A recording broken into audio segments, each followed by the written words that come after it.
All of the sudden మన మూడ్‌ని change చేయాలి అని అంటే మాత్రం ప్రకృతికే సాధ్యమవుతదండి. బయటికి ఎక్కడికైనా వెళ్ళేటప్పుడు ఆ నేచర్‌ని ఎంజాయ్ చేస్తూ, మనకిష్టమైన మంచి మంచి పాటలను పెట్టుకొని గాని మంచిగా ఆస్వాదించామనుకోండి, అబ్బా! అసలక్కడి నుంచి అయితే మాత్రం కదిలైతే రావాలని అనిపించదు. అది ఇంత దూరమా, అంత దూరమా, మన ఇంటి పక్కన ఎక్కడికి వెళ్ళామా అన్నదైతే మాత్రం మ్యాటర్ అస్సలైతే కాదు.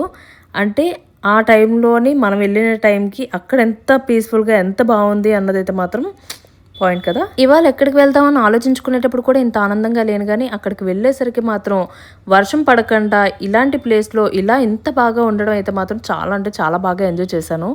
టెంపరా ఎవరైనా బరంపూర్ వచ్చిన వాళ్ళు ఖచ్చితంగా వెళ్ళుంటారు. వెళ్ళినట్టుగా అయితే మాత్రం లైక్ అయితే కొట్టండి. అండ్ ఈ ప్లేస్ కూడా మీకు నచ్చినట్టుగైతే లైక్ కొట్టండి. దీన్ని ఫుల్ లెంగ్త్ వ్లాగ్ కూడా నేను పెట్టడానికైతే ట్రై చేస్తాను. ప్లేస్ అయితే మాత్రం పిచ్చ పిచ్చగా ఉంటదనమాట. చాలా అంటే చాలా బావుంటది. ఒక్కసారి ఆలోచించండి. ఇలాంటి సీజన్‌లోని, ఇలాంటి ప్లేస్‌లోని మనకు నచ్చిన ఒక మంచి ఫేవరెట్ సాంగ్స్‌ని పెట్టుకుంటూ, వింటూ ఉంటే ఆ ఫీల్ అబ్బా! మాటల్లో అయితే చెప్పలేను కానీ, ఇవాళ అయితే మాత్రం ఫుల్‌గా అలా ఎంజాయ్ చేసేసి అయితే మాత్రం వచ్చేసామనమాట. రిటర్న్ అయితే మాత్రం స్టార్ట్ అయ్యేసరికి చీకటైతే అయిపోయింది గానీ, నా మనసు మాత్రం ఇంకా అక్కడే ఉండిపోయింది. ఇవాళ ఇంకా అక్కడే ఉంటే బావుండు అని అనిపించింది కానీ, ఇంటికైతే రాక తప్పదు కదా! సో, అందుకే స్టార్ట్ అయిపోయామనమాట.